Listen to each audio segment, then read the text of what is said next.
trusted group of people. You make the right choices in life. I want to know your life plans afterwards so that I can follow them because they are the right life plans, and I salute you for that. The basketball game might be posing a problem for us, and the snow is not helping, and I am fortunate to be a pedestrian, so the chances of my injuring anyone else are remote as a walker, but I imagine that some people were not comfortable on the roads. In any case, the more important point is that you are at the right place, and we are here tonight to celebrate the fact that generational transition is not an abstraction and is really a very powerful thing. The Renaissance in Western American writing really took off in the 1970s and 1980s, but it really had not taken off before that. Norman MacLean tried publisher after publisher to try to get A River Runs Through It placed. And he was refused and refused and refused. And he finally just went with his home press, University of Chicago Press. That was good because that has been the cash cow for the university. Many academic books have been published because of the revenue that came from A River Runs Through It. But the point is that he tried and tried to find a publisher. After the success of that book, a man named Charles Eliot, who was an editor at Alfred A. Knopf, wrote Mr. MacLean to see about getting his second book, which was the Young Men and Fire book. And Norman MacLean wrote a letter that was published in Harper's, and Norman MacLean remembered that he had submitted A River Runs Through It to Alfred A. Knopf and to Charles Eliot, and so now Charles Eliot wanted his second book. So pardon for the indelicacy, but Norman MacLean then wrote to say that he was writing this gave him the occasion, having this expression of interest, gave him the occasion to write a very intense fuck you letter to Alfred A. Knopf, and to say that the last line was, if there were one publisher left on the planet, and that was Alfred A. Knopf, and if there were one writer left, and that was himself, Norman MacLean, then publishing would come to an end, he said. so that's what it used to be like. Ivan Doig, same thing. I think it was 13 publishers before he got This House of Sky out. And now it is, then the people of a certain generation, people who would now be over 50, just wrote like fiends, and books poured out, and you could not keep up with the excellent world of Western American writing. I had a reading list. I used to travel around, and with that I'd give a talk. I'd say I have this reading list. People just search for that reading list. I could not possibly keep up, so I gave up on my recommended reading list because it was such a renaissance. Okay, so that was great. And then I think anxiety hit because we thought, we are all of the same age. This isn't going to work. We don't do something. And so then, as we tried to find young Western writers, that didn't work out so well, but it worked out fine. We found young Western writers who were very close to 40. So we have had, as you know, Craig Childs, Amy Irvine. Those were our two young Western writers. We were very happy about that. And then we noticed that they were getting quite middle-aged. And we thought, well, this is not quite working out. And so we represent a wider phenomenon of this. Where is the next generation of Western writers? So when my friend Martha Sandwise, who teaches at Princeton, was visiting last summer, when my friend Marnie Sandwise told me about a student she had, Josh Garrett-Davis, and how he had written a book about growing up in South Dakota, and she had thought very highly of it. Thought, woohoo, there they are, the next generation, they're here, they're coming. And so that is why this evening is a great pleasure for me to be here, age 61, to introduce a writer literally half my age. Well, not quite exactly half my age, but I would be 64. So that's what happens in a nutshell. So Josh Garrett-Davis, our speaker tonight, is a graduate student at Princeton, where he's getting his PhD in history, and that's a whole other excellent line of work. He grew up in South Dakota. He had a complicated and interesting family background, which is true of most human beings on the planet, I suppose, but might have been notched up a few times in his case. He writes in his book, Ghost Dances, Growing Up on the Great Plains, he writes about the tension of being at home in a place where he could not quite feel he belonged. He writes about the whole process of of having to leave that place in order to know and understand and care about that place. He writes of wonderful core Western American literature themes, but he also writes about rock music groups that I do not recognize. He writes about skateboarding. He writes about things that are not, I will just say Wallace Stegner wasn't a skateboarder. I'll say that. Wonderful man on many counts, but a man of his time. So enough of introduction here. I think I would just like at this point to bring up Josh Garrett-Davis, who will tell us about his book and read a few passages and sing too, right? Sing. Yay, great, great.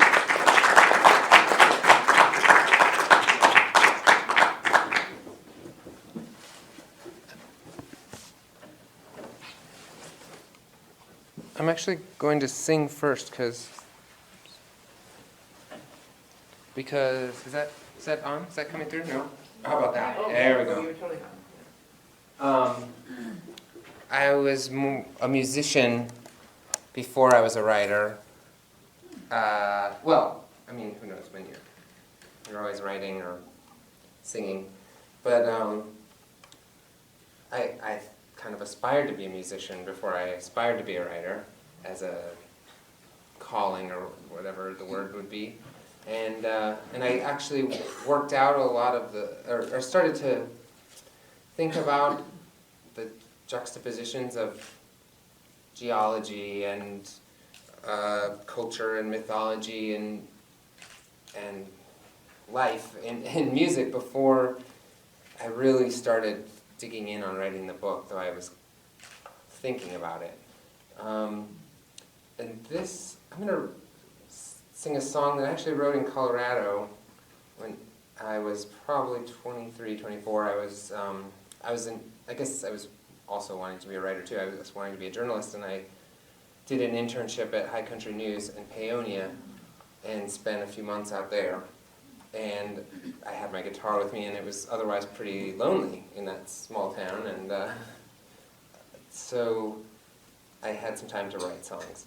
And this was a song based on I had read something about Yellowstone and about the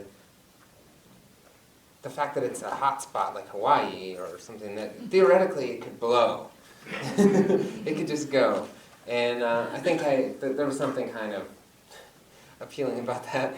Then for some reason it made me think about, this is just the sort of mysteries of intuition, I guess, or whatever. It made me think about the fast food chain Taco John's, which is also from Wyoming. And somehow I tried to put Taco John's and Yellowstone together into one song.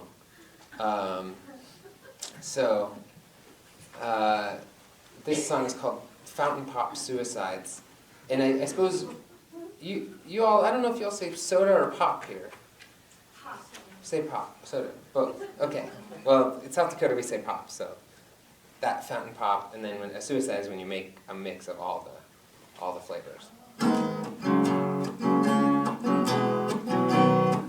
There's something I don't, because of my background in punk rock, I don't really care about being in tune, but that was a little too.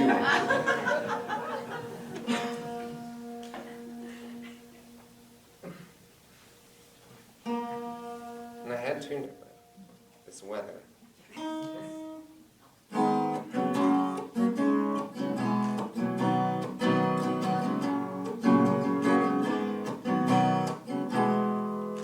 Her ponytail sprays from the top of her head like a geyser. It splashes onto her visor, her Taco John's visor. It's a greasy old faithful, 3-bean burritos from the drive-thru. What a supper to die to, well, Wyoming's gonna die too. And the salt of the earth, take the fat of the land with a shotgun. A heart attack and a gut bomb from deep beneath the Tetons.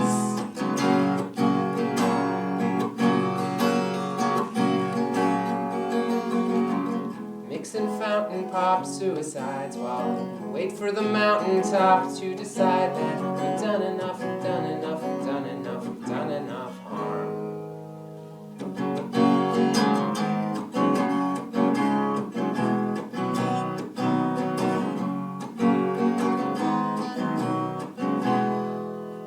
Kim behind the speaker says she's ready to take your order, but the line inside is shorter, and we all want bricks and mortar. But there's a booth in the back and the flutter of the fluorescent bulbs. Let me introduce you to the wolves. The refuge can't save you from yourselves.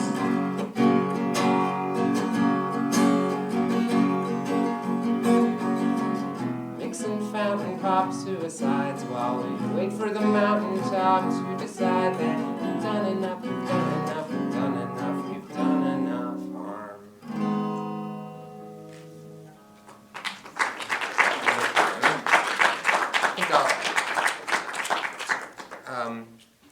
Now I'm going to switch to text and read something from early in the book that is about another Western writer, Willow, who I thought about a lot when I thought about trying to write a book about the plains.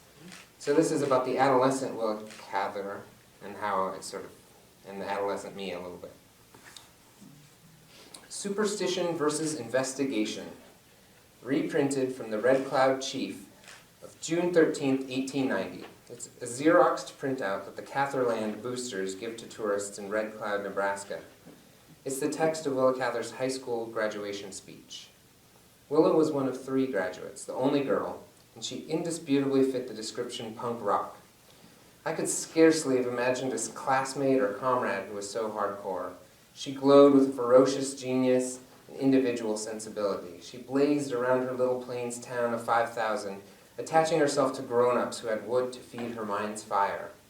French, German, Jewish neighbors with a library of European art and books. The founder of Red Cloud, the former Nebraska governor Silas Garber and his elegant wife Lyra. An old slacker British store clerk who shared with her his love of Latin and animal dissection.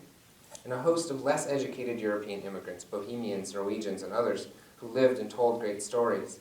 And the theater companies that, like touring punk bands with fur coats and lapdogs, came to play at the Opera House there.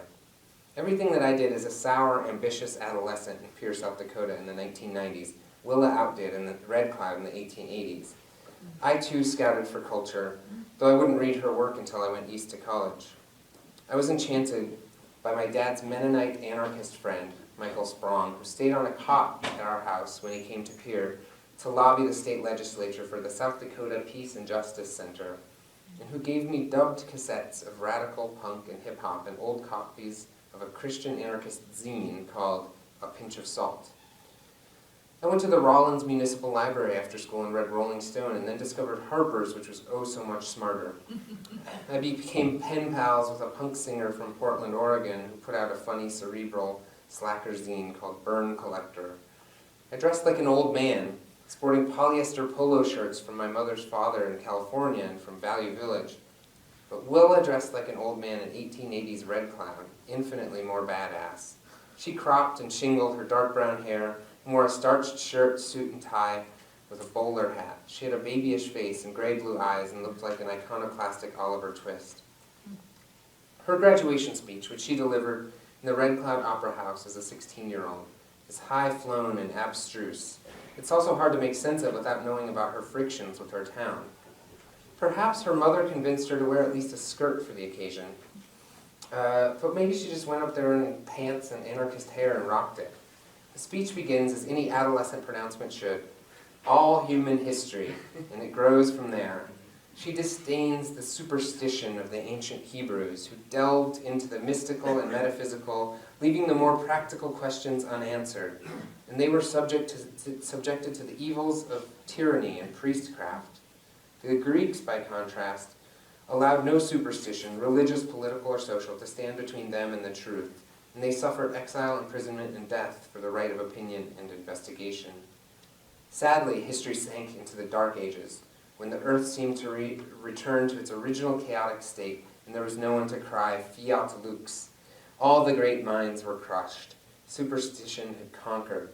The philosopher and scientist Francis Bacon rekindled the Lux of investigation, by proposing scientific experimentation in the novum organum. Thus we went painfully back to nature, weary and disgusted with our artificial knowledge, hungering for that which is meat, thirsting for that which is drink, longing for the things that are. At 16, in the hinterland, the parish, as she would later call it, Willow had a command of all of Western civilization, of Latin and natural science. Here I thought I was courageous when I wrote a school research paper about the hypocrisies of American Protestant churches defending slavery before the Civil War and then condemning it, or silencing women before suffrage and then ordaining them. I proposed implicitly in this essay that a similar shift might occur in the church's treatment of gays, but I kept secret the fact that my mom fell afoul of the current doctrine, not to mention the mores and prejudices of South Dakota. Willow was likewise marshaling her grand argument toward an unspoken quibble with her fellow townsfolk. The fact was, she had gotten hold of a set of doctor's tools from a dead uncle and had developed an enthusiasm for dissecting animals to the sniffs of more proper Red Cloudians. She fancied herself an apprentice doctor, and she followed a couple of local doctors around on house calls, and even dosed a boy with chloroform before his leg was amputated. She had taken to signing her name William Cather M.D., Junior M.D., though her father's name was not William, and her friends called her Willie, Will, or Billy. On her own, she apparently killed, dissected, and embalmed stray cats and dogs, and maybe other creatures. She filled out an opinions, tastes, and fancies survey in a friend's scrapbook with the data that her favorite amusement was vivisection, and her idea of perfect happiness was amputating limbs. Instead of sneaking around, researching and reading, even timidly consulting a conservative minister as I did on my project, Willow fired her message point blank at the squares, except that she didn't outright mention her vivisections in her speech. After her synopsis of old world, darkness, and light, she spoke in the abstract about a male alter ego. Scientific investigation is the hope of our age, as it must precede all progress, and yet upon every hand we hear the objections to its pursuit. The boy who spends his time among the stones and flowers is a trifler, and if he tries with bungling attempt to pierce the mystery of animal life, he is cruel, Willa complained. Then she revealed his, and likely her, ambition. Of course, if he becomes a great anatomist or a brilliant naturalist, his cruelties are forgotten or forgiven him. The world is very cautious, but it is generally safe to admire a man who has succeeded. Her expansive mind ridiculed the small minds of Red Cloud right to the faces that shielded them. It doesn't get any punker than that. But Willow Cather didn't become a great anatomist or a brilliant naturalist. She became a great and brilliant novelist. When she lived among those who knew only superstition, she confronted them with investigation. When she moved away, first to college in Lincoln, and then to the east, Cather evidently found investigation, that empirical bird's-eye view, to be insufficient on its own to represent the plains. Her artistic triumph would be to overlay her epic visions on these very townfolk's lives, to the degree that biographies of her often read like the end credits of a movie. Antonia was Annie Pavelka. Dr. Archie was Dr. McKeeby. Marion Forrester was actually Lyra Garber. The classics of literature and philosophy that she read as a teenager in her rose bower, her little wallpapered attic bedroom, would be fused in her fiction with that drafty bedroom itself. Even her graduation speech would be delivered by another male alter ego, Jim Burden in My Antonia. I thought my oration very good, Jim says. It stated with fervor a great many things I had lately discovered. Afterward, Antonia tells him, there ain't a lawyer in Black Hawk, that's Red Cloud, that could make a speech like that. And there wasn't. The Nebraska of Cather's novels and stories is a romantic place, where the falling out between two businessmen over the Nebraska populist presidential candidate, William Jennings Bryan, in 1896, a great leader to one and a great windbag to the other, triggers a young person's existential vertigo, a tragic loss of the belief that there are certain unalterable realities somewhere at the bottom of things. In her fiction, suicide is as common as it was in Greek tragedies, or in the Pier of my high school years. In the previous section, I had talked about an epidemic of suicides that happened in my town in the 90s, sort of astronomical levels of teen suicide, kind of inexplicably. Antonia's father shoots himself in the barn in winter, and his body stays there frozen for 4 days before the priest and coroner can get there. Eventually, the villain of my Antonia, Wick Cutter, gruesomely shoots his wife and himself. One tramp throws himself into a wheat thresher and another into a town's standpipe. When his hogs die of cholera, a farmer garrots himself with binding twine and the spring action of a bent stick. A pretentious, effeminate teenager robs his employer and lives large in New York City for a week before jumping under a train. A stroke there's too many suicides here. These stories have the quotidian dignity of being rooted in real people, but also the archetypal resonance that the New York Times, when they came and wrote about my town's suicides, they projected onto our experience. There's something gained by stepping back and turning these into epic tragedies, valiant but failed attempts at struggles against a pitiless landscape or a hidebound culture. But there's also something exploitative about doing that. We were just kids. Cather is the quintessential plainswoman. She moved from Virginia to Nebraska at the age of 9 in 1883, struggled against it till she left at age 22, and it defined her all her life. It's significant that her character's name in my Antonia is Jim Burden. That's what many of us who leave the plains carry. Cather's coming and going, I think, allowed her finally to balance the individual dignity and truth of the land of superstition against the bird's-eye objectivity of investigation, which she championed so stridently as a punk rock girl.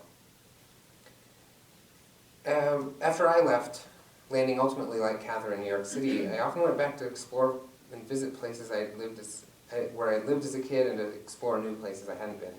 In Red Cloud, where I hadn't been, I slept in a tent at an RV park, a pilgrim in this literary Bethlehem, the roar and clang of a demolition derby going on. I had seen the Willow Memorial Prairie and the stained glass windows she'd donated to Grace Episcopal Church and her little rose bower with the sloped ceiling. I did and did not want to see the sparkling scrim of art over it all, or to imagine her as a punk rocker, a constructive rebel, perhaps lonely in her hungers. Or her and her friends' DIY theater productions like our Elks Lodge shows. Cather turned out to have 2 sustained relationships with women as an adult out in Pittsburgh and New York. I wonder how those proclivities shaped her view of Red Cloud, much as I wonder if any of her peers' suicides were gay. Was she silent and alone behind the punk exterior? Did she take the loneliness out of this great mythic landscape and turn it inside out, into bluster and self-regard? Even back then, after her brash defense of investigation and vivisection to the Red Cloud audience, young Willa backed off a bit and restored wonder to her equation. I imagine her bold but still girlish voice taking a pause after asking about vivisection. But why does life live upon death throughout the universe? Then she finished, the most aspiring philosopher never hoped to do more than state the problem. He never dreamed of solving it. Our intellectual swords may cut away 1,000 petty spiderwebs woven by superstition across the mind of man. But before the veil of the sanctum sanctorum, we stand confounded. Our blades glance and turn and shatter upon the eternal adamant. A less than punk rock note to end on, but anyway, amen, Willie. Maybe I'll play another song that is not un-Cather related. The song's called O Pioneers. And at this time I was telling Patty's class today that when I was, well, the book has some of this quality too, but especially the songs I was writing at a certain time they were very thick with references to things, and they go by really fast, and so don't worry. This one has, for I don't know, again, mysterious reasons, I have put in a lot of allusions to musicals. But it's also about pioneers, and this piece of twine has served me as a guitar strap for months, and it just broke, but I can hold it.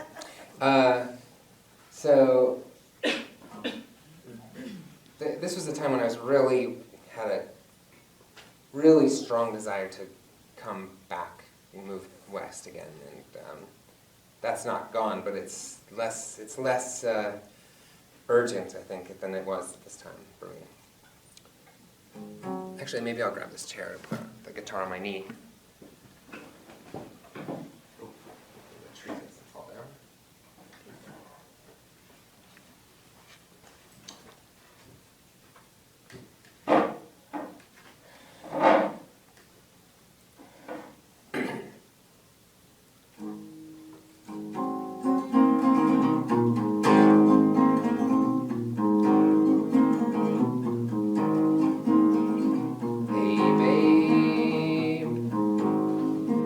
top of a creaky covered wagon, boot up Oregon Trail and print shop, fit our Surrey with a fringe top, pack your gingham and your singer, connect the old dot matrix printer, put up pickles for the winter. Don't wait, the old gray homesteads are sagging, the sun will come out, Hakuna Matata, Oklahoma, Kansas, Nebraska, Dakota, touch your temples when you're ready, we'll tiptoe out the spiral jetty till we take the Emerald City. Oh, pioneers,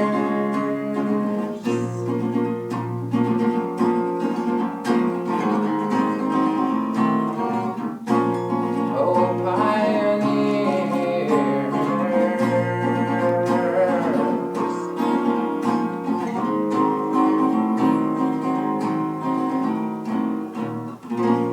when the boss bites and the greed stings, when the east defeats me, its feast exceeds me, when the newspaper shrieks and bleeds, I fluff up the software and start plotting floor plans, learning DOS commands and talking in past tense, ignoring the trash cans and restoring the grasslands, overing the rainbow and ifing I were a guidle diddle diddle diddle man. But don't get tragic or heartsick, it's just a little bit of romantic catharsis, weaving pixels into magic carpets. In old age, Midwest Side Story, Garden of Eden, Anton and Maria harvest flowers, antique windmills like prairie Watts towers, and the pilgrims pull the edges off of perforated pages, salt and pepper headed sages. Oh, pioneers,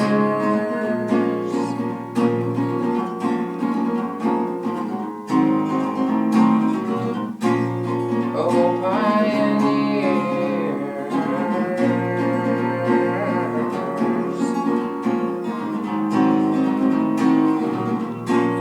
oh, pioneers,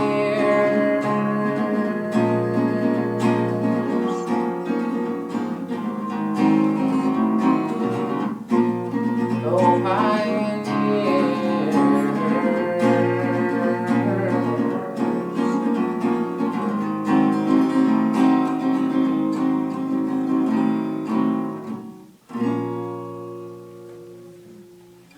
Thanks.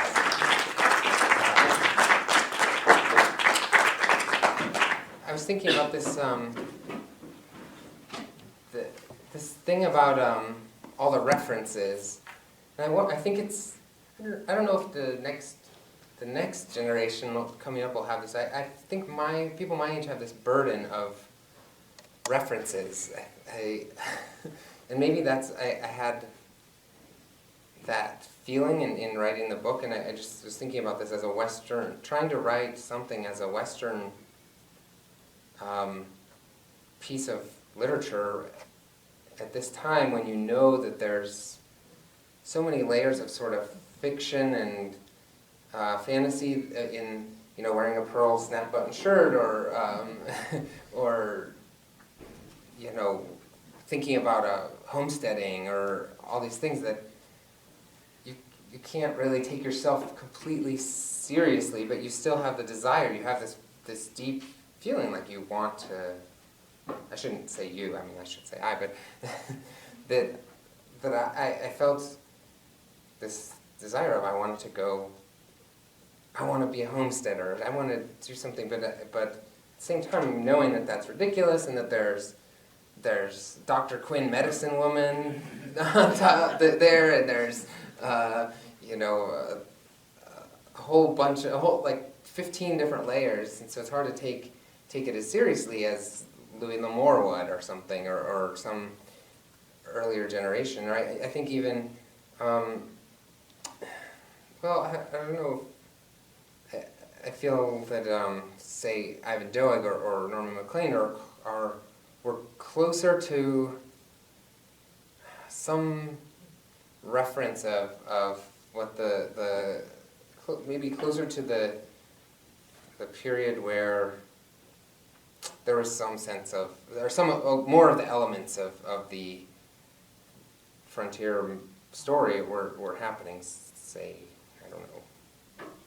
Well, maybe not so much of river runs through it. I don't know. But this, I mean, I've spent some time on ranches. But I wasn't a ranch kid. I was from town, and I don't know. So there's this conflicted relationship to that is, I think, something generational that has to be worked out. And so, referring to the video game Oregon Trail in this song, it's that is more real to me than the real Oregon Trail. So how do you grapple with all those layers of sort of fictionalization or myth making?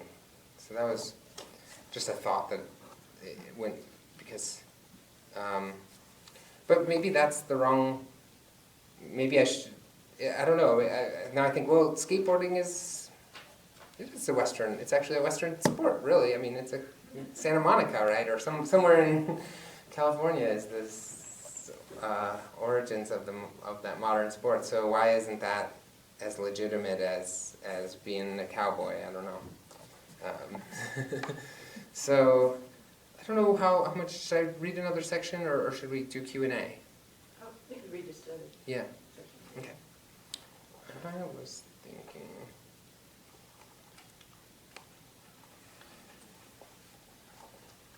I'm going to be brave. Richard suggested that I should read a little bit about Fred Phelps, which is something I haven't actually done in any of the readings that I've done. But let's be brave and take this on a little bit. When I was working on this, and you may have picked up in that reference that my mom is gay, and that was this big secret that I kept when I was living in South Dakota, and I was spending my summers in Portland, Oregon, where it was perfectly acceptable to be gay, and there were gay pride parades even in the early 90s, and then going home, and that was completely a different world. And so for some reason, Fred Phelps and that Westboro Baptist Church in Topeka loomed large for me as I was thinking about this project. And so I tried to go to the church and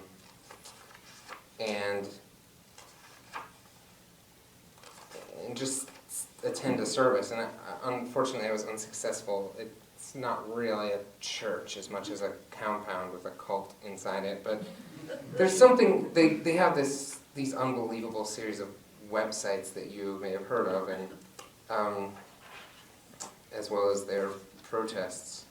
And I tried to go beyond just being outraged at him and them, and trying to make some sense of that church and that phenomenon. And I talked to some about the idea of the Buffalo Commons, and I started using it sort of as a thread for what for reimagining the place of the Great Plains. So the Buffalo Commons would not be complete without its predators, and as their populations rebound due to hunting limits and other conservation measures, mountain lions and wolves are already expanding their ranges and returning to the plains from mountain preserves in the Rockies and the Black Hills. Then there are the fires that periodically scour the grasslands. And Oz wouldn't be Oz without its wicked witches and its Kalidas, beasts with bodies like bears and heads like tigers. And a Buffalo commonplace isn't just a prairie punk Eden, a potluck society without villains. In the plains of my mind, no villain looms as starkly as the venomous visionary of Fred Phelps, the Topekan Moses of hate speech. The God Hates Fags website says that the regular weekly service time at Westboro Baptist Church is 11:30 a.m. I've got on my Sunday best, but my East Coast plastic frame glasses and the Impeach Bush sticker that on the car I borrowed from my dad will give me away as a liberal, a bleeding heart liberal, supposedly. And I also worried that I've forgotten deodorant on this summer morning because it's going to be 105, but I'm running a little early, as if I were attending church in a foreign country and wanted in my bleeding heart to sit in the back and not offend local custom. Southwest 12th is a shady, leafy way of mature trees and houses running from downtown Topeka out past another Baptist church and a Methodist church, with domestic cars herringboned into their parking lots for services. Westboro's website says, feel free to attend one of our weekly church meetings, so I decided to stop by. Suddenly I spot a white van with "Repent or Burn in Hell" written on its side, waiting at a stop sign. I've almost missed the 20-foot www.godhatesamerica.com banner. Red letters on white below the eaves of a fenced-in, not quite church-like building. I park my car and its bumper sticker 3 blocks away and I walk. The Westboro Baptist Church looks like the deck of a battleship in distress. The 2-layer gunwale, a hedge outside a wooden fence, protects the property, and 3 flagpole masts rise from the front yard inside. The largest pole, closest to the street, flies a tattered Canadian flag above a tattered American one. Closer to the side of the property where the entrance is, 2 more poles fly the humble Kansas and Topeka flags, the city flag. All 4 flags are upside down. Westboro's astonishingly long-winded SOS, abbreviated as God Hates Fags, seems quite appropriate to the Plains, native even though, like so many of the region's key figures, the Reverend Fred Phelps is an import. Demagogues do well among the sons of homesteaders, it seems. Well, he hasn't done that well, I guess. But Phelps's poetry goes beyond any of the settler's words. It's like wildfire. It's horrific, but emotionally irresistible.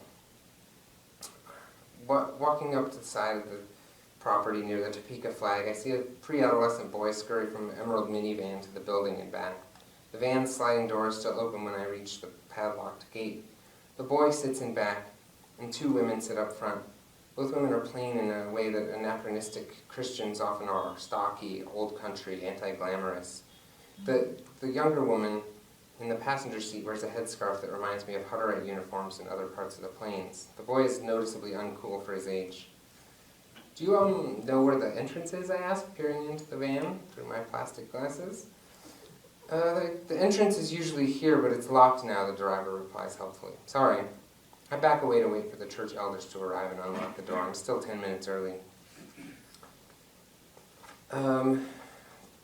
Maybe I wanted to just do one. Fred, I wanted to just talk a little about their rhetoric. It's not hard to be drawn in by their language. It's either shocking, stifled laugh comedy, or is it fight picking? Here's a little screed they wrote in 2000. Westboro Baptist Church to picket Elizabeth Taylor's funeral in religious protest of her sinful enabling of fags. This evil woman is drawing ever closer to the end of her wicked, Christ-rejecting, Satan-worshipping life. Having fornicated her adulterous life away, she capped her sins by becoming a fag pimp. In her moral cesspool she thrashes, her brain long fried in lust's fires. Hell from beneath will soon move to meet Liz Taylor at her coming. For all eternity, Liz Taylor will be tormented with fire and brimstone, everlasting fire, eternal punishment, so on and so on. She will see the myriads of souls that she has trapped into sodomy by her influence, and they will curse each other, gnawing their tongues for pain and blaspheming God forever. Their invective reminds me of the Wizard of Oz's booming, alliterative insults in the movie version to scare the Tin Man. You clinking, clanking collection of colliginous junk, and the Scarecrow, you billowing bale of bovine fodder. Fred Phelps is Walt Whitman's evil twin, generating an overflowing word count, a commonplace book full of hate-filled, exclusionary, overwrought, antique, hyperbolic, and unedited provocation. In 1998, in a triumph of First Amendment over Sixth Commandment, the church upped the ante by celebrating the lynching of the gay student Matthew Shepard at his funeral. Soon, with the advent of the Internet's arms race of outrageousness, in which visitors link and flock to the bizarre Westboro, assembled one of the most fearsome fleets. God hates fags, God hates America, God hates Canada, God hates the world, priests rape boys, signs of the times, and smell the brimstone.com. I think I'll stop there. That's kind of a strange note to end on. So, does anyone want to ask a question? Yes. Why exactly ghost dances for the title? Oh, that's a good question. I didn't think to answer it in class until the end, and fairly early in the book, I tell the story of how the ghost dance caught on with the Lakota in South Dakota, and the government, the federal government, the military, sort of overreacted and was afraid that this was a sort of revolutionary or military movement when it was more of a religious revival, and that led to the Wounded Knee Massacre, and that is, I think that's something that in South Dakota is just there, and that, I suppose, you all have Sand Creek here, that there's not, you can't escape that sort of horrible thing, and it doesn't leave the region when something like that happens. And so I tell that story, but then I talked about the religion of the ghost dance and how it was working toward a sort of miraculous restoration of things to the way they were. And then there are, that made me think of a sort of, that's a sort of, I use it as a metaphor throughout the book of either individuals or sort of cultural movements trying to restore things to the way they were. In a way you could see even Fred Phelps, they're sort of 16th century Calvinists, and I think they sort of want to go back to that sort of era of theology, or on a more personal level, a ghost dance could be wanting your parents who are divorced to get back together, or you wanting to go back to the time before things fell apart, and so I sort of used that as a theme, and as I mentioned in the class, there's I'm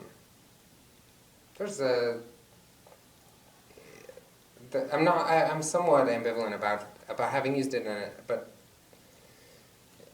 and would be curious if you had thoughts on this about a white guy appropriating Indian history as a metaphor. I guess I ended up deciding, we all now, through the process of colonization, share the space and have to share metaphors some too. And in fact, the ghost dance was a sort of somewhat appropriating Christianity and re-indigenizing Christianity, and so it's a complicated. You can't take it apart, but it is something that I was aware of and was thinking about. Yeah. Most of my family's been in this continent since the 1600s. Uh-huh. I've never lived outside the West except for a brief period. Yeah. And I've never felt at home in the West. I've never felt comfortable here. I've lived in Colorado since the 70s. I do not feel at home. There's a very weird estrangement to be in a Westerner. Is that something in your... I don't have none of my people have been on farms, so that's not the connection there, but there's something about being here that I never have felt at home. Maybe... Something about the West estrange us. I refuse to go to Indian reservations, and I feel guilty, as being part of the original rapers and pillagers. And And yet there's something about the West that's not comfortable, it's not at home, that I find, maybe it's just me, or, you know what I mean? Yeah, I mean, I feel that, I mean, a lot of this is about that, but I guess in my case, I attributed it to a lot of movement around the country. On some branches of my family have deep roots, they're not in the West. But, I mean, I don't know about the guilt thing is tricky because, I mean, a lot of, white folks and especially black folks came involuntarily, or when you're fleeing a potato famine, say, it's not voluntary necessarily, and who knows what, say, Spanish settlers in New Mexico, how voluntary that was. I mean, of course, people made decisions that they could have been more or less brutal or more or less, but it's hard to, I don't know if, but there's also something just that a lot of the landscape of the West is so awesome, whether it's the plains just completely open and not having any shelter, or if it's these mountains that are terrifying and gothic or whatever, or deserts that are, and there are so many sort of extreme landscapes that may be a part of it, or maybe there is something about indigeneity and that, when you're a settler, we may or may not be attuned to it as you are, but maybe there is a sort of alienation you can't get over. I don't know. That would be hard to know, but I mean, I think it's a totally, I think it's a legitimate perspective and feeling to have, definitely. Definitely understandable. On a particular page here, you talk about, I ultimately realized that I belong to that country, the plains, precisely because I don't belong there, which seemed like you were having to have much more thorough notes than anybody else. Yeah. Even than I did, yeah. Yeah, right, so, yeah, no. so that seems, you want to say something, just a little bit about what you meant by I belong to that country precisely because I don't belong there? Yeah, I mean, I grew up feeling very much out of place, and I thought it was a lot because of these particulars of my family, and but then I started, especially working on this, like everyone I came across was from somewhere else, or had been displaced, or had been, there was just so much displacement and movement, and and then we all know people who have been, their families have been on the same plot of land as Indian people or white people who've been on the same plot of land and for generations, if not forever, and maybe they don't have that feeling, but that there were just so many iconic people that I kept coming across that were not from where they made their mark, or where they really seemed to find their niche, or where they did whatever they did. The rural kids you write of have been there, but the world has changed so much around them that they, even though they've been there their families have been there, they're the most not fitting in. Yeah, the kids commuting in on bus from we're definitely sort of out of place as the group that your father worked for, the farmers? The United Family Farmers, and they were, all their kids were, none of the kids wanted to take over the farm. So there's just, but that wasn't, they hadn't been there for that long, really. If you think, it's 1880s to 1980s. 100 years in the scope of things is, in a certain way, not that long. I don't know. Yeah. Just listening to you talk, I have a number of questions. Yeah. One of which, everything you've been talking about, how does the weather in that part of the country affect your whole story and sort of add to the mystery and the elegance of what you're talking about? The number one thing is the wind.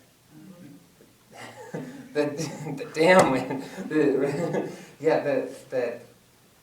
I mean, there's, the extremes of heat and cold, and it can be from 110 to 60, well, maybe not 60 below. I mean, I'm sure it's been registered at 60 below, but I can remember 40 below or 30 below. But for some reason, the wind and how it just doesn't let up, it drove me nuts as a kid, I know. And the weather. Does it affect the relationships that you're elegantly talking about? I mean, because of the extreme temperatures, the wind, and if you will, the perceived, although you're making quite the case it's not, but the perceived barrenness and so forth. How does that affect how people relate to one another, and where and how? I mean, I feel like I could make some poetic stretches, like saying about, trying to hear somebody in the wind, trying to communicate in the wind, or being just housebound in the winter, or whatever. At the same time, maybe it brings people together. One of my fondest memories growing up was going to a Christmas concert of this group called Acoustic Christmas, and they, like every acoustic thing, everybody's mic'd and plugged in and stuff. And about 10 minutes before the show is, at least 0, maybe below 0, power goes out. And they said, you know what, we're called Acoustic Christmas, let's do it. They had these 2 emergency flashlights pointed at the stage so you could kind of make them out. And they did their show, and then we went home and had 3 sleeping bags on or whatever. But that show was, felt like, there's a certain way that really harsh and oppressive weather can bring you together and give you these beautiful moments of unity, too. Did you have a question? Yeah, I agree. I've never felt really at home. And I don't call it the West, I call it the Midwest. I feel like this is the Midwest. Great. So I can relate to that.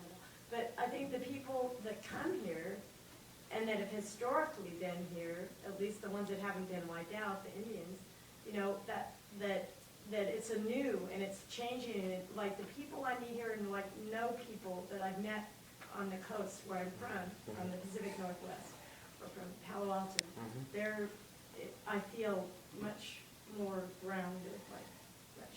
Here? No. Oh, there. No, there, yeah. Mm-hmm. And in spite of the people here always say, the weather's horrible in Pacific. It's not true, Yeah. It's a big myth, the weather's that way, but it doesn't, there's so much that they don't know about because they just assume it's all about the weather, Mm-hmm. And here and then you're talking about the wind, and yeah, the weather can be an extreme factor, but how people have lived and where they migrate to and why they come to where they come is certainly something to think about. Right, And the mix of cultures, globally, we still have an eclectic kind of mix of cultures, in spite of the fact that we are global now. There's just different ones. That's all I was really kind of thinking about. That just evoked those things. Yeah. That's, there definitely, there does seem to be, at least from the East Coast, there's, like, say if one person from the family, one child of a family came out, there might be a sort of, which one it would be that would come out here, I don't know what the character trait of that person would be, if they're a restless person anyway. I don't know. You should tell us about your dissertation plan. Well, okay, yeah, I'm thinking, I'm just starting this PhD, and I was thinking about doing doing some research into audio recordings and radio used by Indian peoples in the early 20th century. Sort of with the thought, I think Patty is somebody who's been sort of critical of the magic year 1890 or something as the end of Indian history, the end of Western history, and these technologies, well, radio's back to the 20s, but the phonograph is in the 1890s or 1880s, but really used in the 1890s. So that happens to start there. That's a history that starts there, and there's, the first sort of group of evidence there is these anthropological recordings, and there's just tons and tons and tons of them, and they've been kind of frozen and unusable, a lot of them, until recently, because the technology is, a few people have wax cylinder players in museums, or you can't really listen to them much, but you can now digitize these, and more and more people are getting grants. And some of these are being used, for the term digital repatriation, to give these audio files back to the descendants of the people who recorded them in language, efforts at language or cultural revitalization efforts. So there's an interesting story, I think, to look into there, and some of the present day stuff is not necessarily chronological, but maybe history isn't that chronological. So I don't know. So I'm thinking about those topics. If anybody has any leads, let me know, because I won't be actually starting until I pass these blasted exams in the spring. So. What time frame are you talking about? I want to kind of start at 1890 or so and go till the 50s or 60s. So after Red Power starts up, then now there's Indian radio is such a big, important part of many reservations, and it gets to be too big of a story, I think, for me to tackle, but maybe something around the 50s or 60s. Okay. It says here in your write-up that you have reclaimed your childhood and your unusual family. Were there events that led to that, or was it one sort of aha? Or tell us about that reclaiming. I think reclaim. I'm very thankful that I didn't have to write the description of the book, and that my editor did that, because I have a hard time. Even after I've been talking and thinking about the book forever, I have a hard time summarizing it concisely. But I think that the act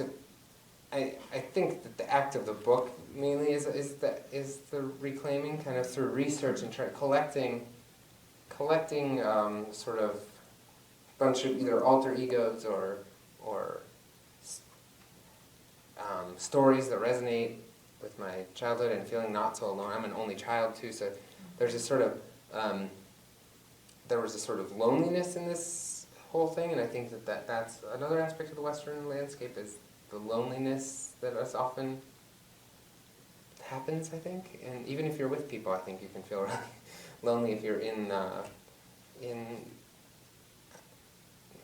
out, especially like in the plains or something. But so I think that's the reclaiming that I've been able to do. Yeah. In one big swoop? The question. Did you reclaim in one big swoop? Oh, in one big swoop. No. I think it was a clod, one teaspoon at a time. Yeah. Richard? Yeah, I'm kind of curious, and remind me, is it Prairie Dog Records? Is that? Yeah, this is my parents owned a record store at the time I was born in Aberdeen, South Dakota, it's not a big enough town for a countercultural record store, but they tried. I'm just curious about that. I think maybe as a metaphor as well. I mean, having grown up in a number of small towns in Nebraska, that idea of sort of a cultural oasis like a record store in one of these towns. I'm wondering if you could speak to sort of, and I think you do come back to it a couple times in the book, so I'm wondering if you could just talk about that as an idea and an influence maybe on also this idea of reclaiming and coming back to that. Yeah. I mean, in a certain way, Prairie Dog Records is my ghost dance. In a sense, it's my time when everything was hunky-dory and whatever the truth of the matter was, but that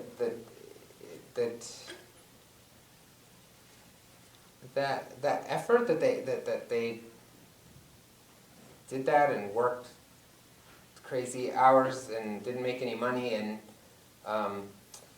until they finally had to close, but I've always had an attraction to oases like that. One of my favorite places on the plains is the Garden of Eden, which is this sculpture in Lucas, Kansas. If you're ever driving across Kansas, it's not very far off I-70, so you should go a little north off I-70, go to Lucas. And it's this immense concrete sculpture that this guy worked on. I think he didn't start till he was 60 or something. In the 1890s, I'm going to say, started this and worked on it until he died, and added these concrete sculptures of Adam and Eve in the garden and some populist political iconography of labor being crucified by the banker and the lawyer and the doctor and I can't remember the fourth. But just that sort of vision to put down your, I don't know, your stakes and build what, even though as an act of faith, I guess, that if they build it, or if you build it, they will come. Or maybe no one will come. You just are building a temple or something, I don't know. So I'm very attracted to that sort of oasis, I guess, as you're sort of building one. So, yeah.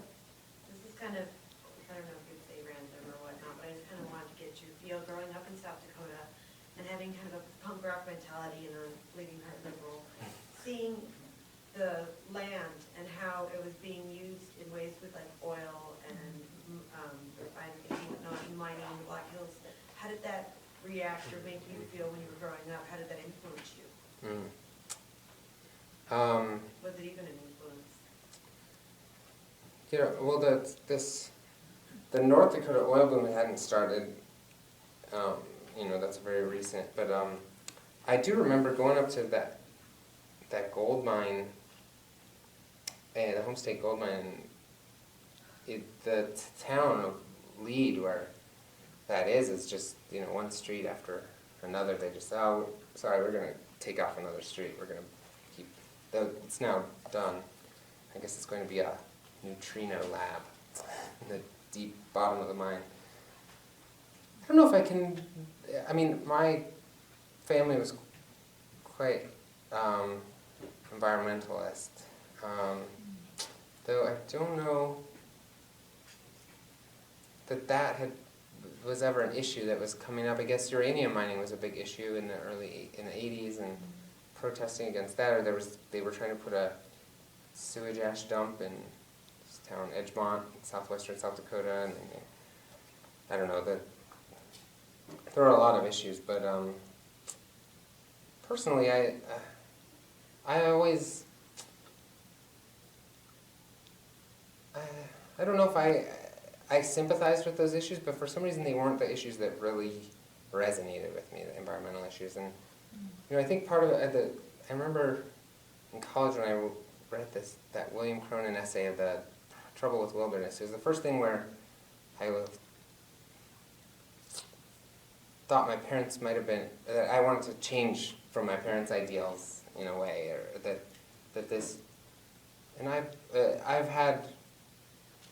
I've been living in cities most of the last 10 years, and but have had somewhat of an ecological and consciousness at that time, and I've resonated very much with the thinking in the last 10 years, and that people have been really saying about how, you know, urban areas are nature too, and every corner of the earth is both nature and human, and there's no, so I've always, I never kind of reacted against industrialization in the same way that my parents did, I think. Okay, well, thank you. Well, thank you all for coming out.